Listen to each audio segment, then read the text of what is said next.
Celestine the Creator, na leo tunaingia kwenye mada yetu fani, inasema mada ya uongozi. Watu wengi leo wamekuwa wakiniuliza kuhusu swala la uongozi.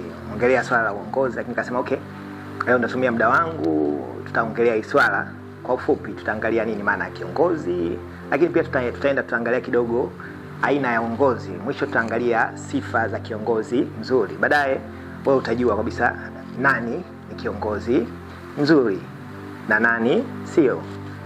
Kwa hiyo tunaanza nini maana ya uongozi. Uongozi, tuangalie nini maana ya uongozi kupitia kwa jamaa mmoja anaitwa Niccolo Machiavelli, ambaye huyu alikuwa ni kiongozi huko Italy. Anasema uongozi ni mamlaka au ni kalama ambayo ya kuongoza watu kwa vitendo. Lakini kwangu mimi nasema uongozi ni ile hali ya kushawishi watu na kukufuata kuweza kukamilisha jambo fulani. Hiyo ndio maana ya nini? Maana ya uongozi. Machiavelli pia anasema uongozi pia ni ushawishi. Ni ushawishi, ile hali ya kushawishi watu wengine kuweza kufanya jambo fulani.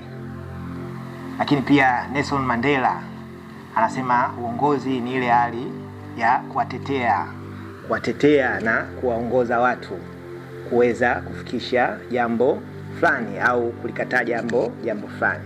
Kwa hiyo kuna maana nyingi sana uongozi ambayo tukizungumza hapa hatutaweza kumaliza leo. Watu wengi wamejadili hili swala, maana hii kuntu kabisa. Lakini kwenye aina hapo anasema kuna aina nyingi ya uongozi. Uongozi ni vile unapata aina yake kwa jinsi vile watu wanavyotawala. Kuna uongozi wa kimila.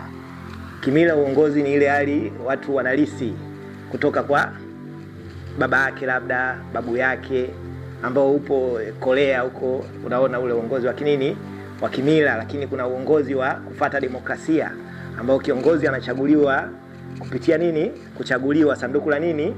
La kula. Lakini pia kuna uongozi wa mabavu. Hapa tunatumia nguvu kubaki madarakani. Kwa hiyo nimejaribu kueleza hiyo aina ya nini ya uongozi. Na uongozi wote ambao nimetaja kimila kwa nini, kama mtu ana lengo la kuongoza wananchi wake vizuri, basi watafanya vizuri.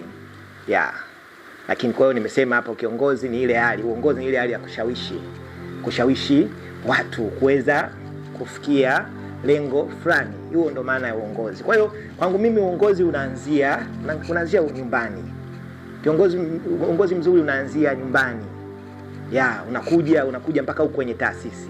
Kama umeshindwa kutawala familia yako, zani kama unaweza ukatawala nchi.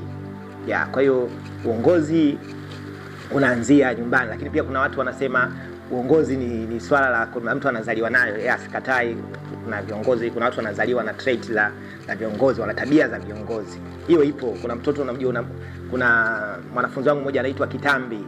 Mtoto kijana mmoja mdogo, lakini amebeba sifa zote za kuwa kiongozi, kwa sababu mambo anayoyafanya, anapojua kujisimamia, tayari anaweza kuwasimamia watu wengine. Kwa hiyo pia uongozi, nakubali kabisa uongozi pia ni swala la kuzaliwa. Lakini pia viongozi pia wanatengenezwa.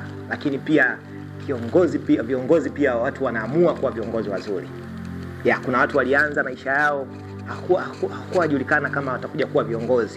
Mtu kama Barack Obama, wakati anaanza maisha yake, anasema aliingia pia mpaka katika matumizi ya bangi, sigara, lakini anakuja kuwa kiongozi mzuri duniani, kwa sababu siku zilizozidi kwenda alikuwa anajitengeneza na akaja kujutia makosa yake ambayo alifanya kipindi yuko mdogo. Kwa hiyo uongozi pia unatengenezwa. Ukipata mtu mzuri, mtu anakutengeneza kwa kiongozi. Ndio maana wanasema mzazi ni kiongozi wa kwanza katika familia. Mzazi anaweza kumtengeneza mtoto wake akawa kiongozi mzuri sana. Au mtoto akiiga kwa baba yake.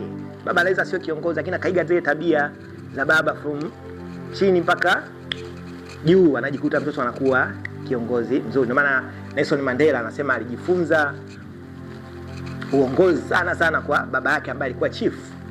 Alikuwa akimuona jinsi anavyoongea na machifu wengine wakiitana kwenye mkutano, anasema pale alikuwa anajifunza kuhusu swala la uongozi, hasa katika kuwa swala la kuwa mtu wa mwisho kuongea. Mandela anasema alijifunza kwa baba yake kwamba alipokuwa anawaita machifu, yeye ndiye alikuwa mtu the last person to speak. Alikuwa mtu na hiyo ni sifa ya kiongozi. Nyerere leo Afrika wanasema ndio alikuwa kiongozi, alikuwa na traits zote za kiongozi bora, lakini kwa nini? Alijifunza pia kutoka kwa babu yake. So mpaka hapo nadhani tutakuwa tumepata nini maana ya uongozi, aina ya uongozi, na nikirudi tena tutaanza kuongelea sifa za kiongozi bora. Tuwe pamoja. Naitwa Celestine the Creator.